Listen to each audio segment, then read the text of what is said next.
Hey everyone, it's your girl D. Let's get real. Why is talking about sex with your partner so much harder than arguing about money or chores? We all think about it, but actually saying what we want? Cue the awkward silence and heart palpitations. Today we're cutting through that cringe. This is your guide to having the sex talk, without the drama. We'll break it down with real stories, laughs, and 5 practical strategies to make these conversations way less scary. By the end, you'll feel confident, empowered, and ready to connect on a whole new level. Let's dive in. First up, timing. It's often overlooked, but it's a foundational element in any successful conversation, especially when you're diving into more intimate topics. It's everything. Truly. It can be the difference between a productive, connecting conversation and one that leaves you both feeling frustrated and misunderstood. Imagine bringing up your bedroom wish list right after your partner's team loses the big game. The emotional atmosphere is already charged, and introducing a potentially sensitive topic at that moment is like pouring gasoline on a fire. Not ideal, right? It's almost guaranteed to not go the way you'd hope.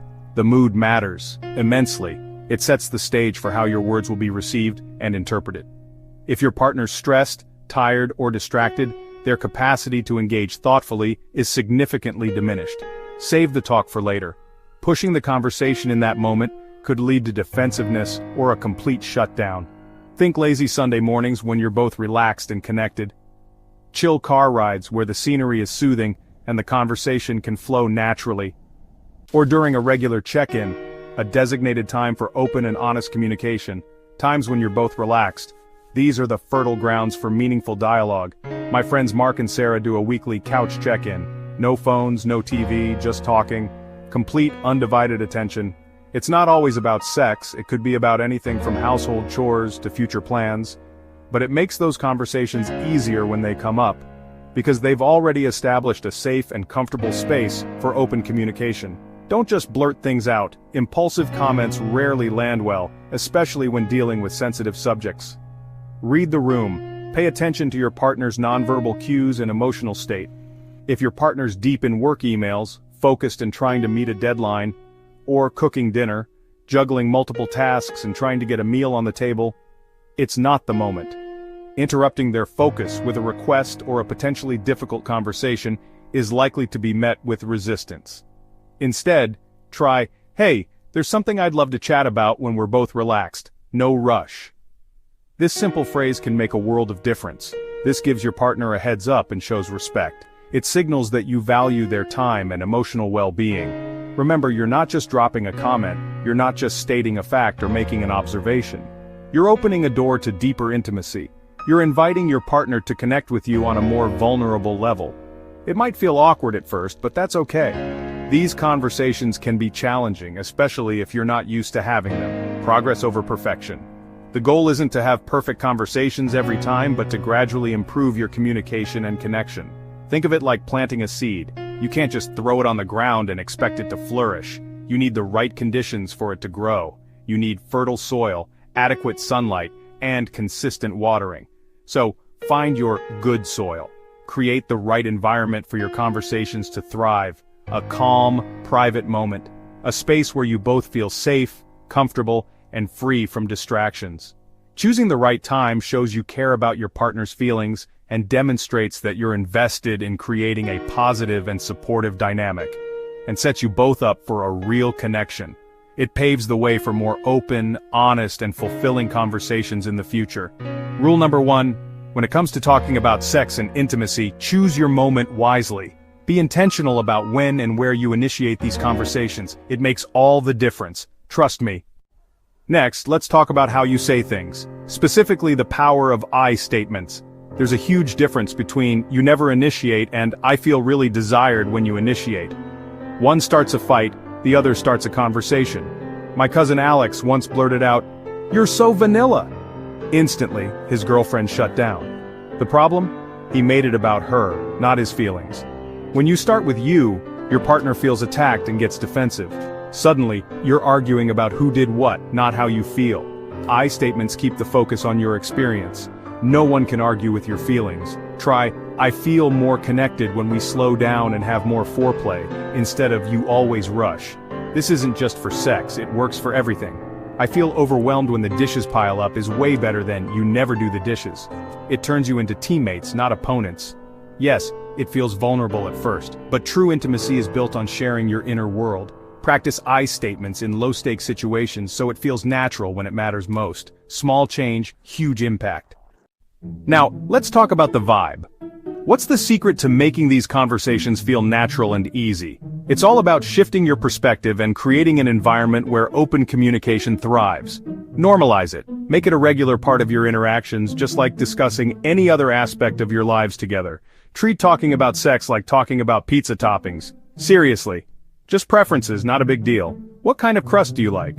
What toppings are your favorite? It's all just information to help you create a more satisfying experience. The more you act like it's taboo, the more awkward it gets. When you treat a topic as forbidden, it automatically becomes loaded with anxiety and fear. I used to be terrified to bring it up. I would clam up and avoid the topic altogether, and my anxiety made everything more cringy. The more I worried about saying the wrong thing, the more likely I was to do just that. But if you can laugh about pineapple on pizza, if you can playfully argue about whether it belongs or not, you can laugh about what you like in bed. You can share your desires and preferences without feeling self-conscious or ashamed. I'm not a fan of that position, but I love when you do this. Honest and direct communication is key. It's just info, not a judgment. You're simply sharing your experiences and preferences, not criticizing your partner's abilities or desires. The more often you talk about it, the less pressure each conversation has. It becomes less of a monumental event, and more of a casual check-in. Start small. Don't feel like you need to dive into a deep, intense discussion right away. Make a light comment during a movie, something related to what you're watching. Or joke about a steamy scene. Use the media you consume as a springboard for conversation. Use humor to break the tension. Laughter can be a powerful tool for diffusing awkwardness and creating a more relaxed atmosphere. If you're nervous, say so. Acknowledge the discomfort and be honest about your feelings. Okay, this is awkward, but just admitting that it feels strange can make it feel less so. There are even card games and quizzes designed to spark conversation and help you explore your desires together. To help get the conversation started, these tools can provide a structured and fun way to broach the topic. The goal is to make sex talk just another part of your relationship, an ongoing dialogue that evolves over time. Not a big event. It shouldn't feel like a performance review or a high-stakes negotiation. You're not there to criticize, to point out flaws or shortcomings. You're there to connect and explore together, to learn more about each other's needs and desires, and to create a more fulfilling and intimate connection. Bring a chill vibe, approach the conversation with a sense of curiosity and openness. Use humor to lighten the mood and make it more enjoyable. And start small. Don't try to overhaul your entire sex life in one conversation. The more you do it, the easier it gets. It's like any other skill. The more you practice, the more comfortable and confident you become. You're building a culture of openness, where you both feel safe and comfortable sharing your thoughts and feelings, and that makes your whole relationship stronger. Open communication is the foundation of a healthy and fulfilling partnership. Let's talk about listening. Real, active listening. It's not just waiting for your turn to talk or jumping in with solutions. My friend Sarah told her partner she wanted more cuddling. He immediately started problem solving instead of hearing her feelings. Don't just listen to reply, listen to understand. Try repeating back what you hear. So, you're feeling disconnected and want more closeness, is that right? This shows you're paying attention and gives your partner a chance to clarify. Pay attention to body language too. If your partner says, "I'm fine," but looks upset, gently ask what's really going on. Put away distractions, phones, TV, everything. Give your partner your full attention. The goal isn't to win or fix, it's to understand. Approach the conversation with curiosity, not an agenda. Promise yourself you'll listen more than you speak. Validate their feelings, even if you don't agree. I understand why you'd feel that way. Mastering this skill unlocks a whole new level of connection. Last but not least, and this is a big one, boundaries and honesty. These two go hand in hand, and they're absolutely essential for a fulfilling and healthy intimate life. Great sex and relationships are about finding what you both genuinely enjoy, exploring shared pleasures, not doing things just to please your partner or out of a sense of obligation. It's about mutual enjoyment and enthusiastic consent. My friend Chloe went along with things she didn't like, things that made her uncomfortable, and it built up resentment that ruined the relationship. A slow burn of unspoken discomfort that eventually erupted. It wasn't because of the specific act itself, but because she wasn't honest about her feelings and needs from the start. The lack of honesty poisoned the well. Setting boundaries is like agreeing on the rules before a game, clarifying expectations, and ensuring everyone is on the same page. It makes everything safer, more comfortable, and ultimately, more fun for everyone involved.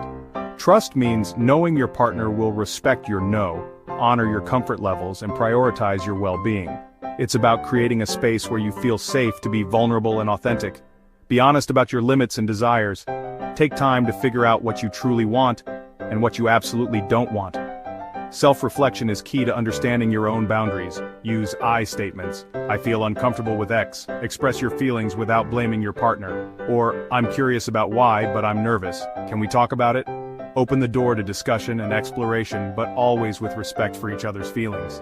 If your partner sets a boundary, respect it. No pressure, no guilt trips, no attempts to manipulate them into changing their mind. Their no is a complete sentence.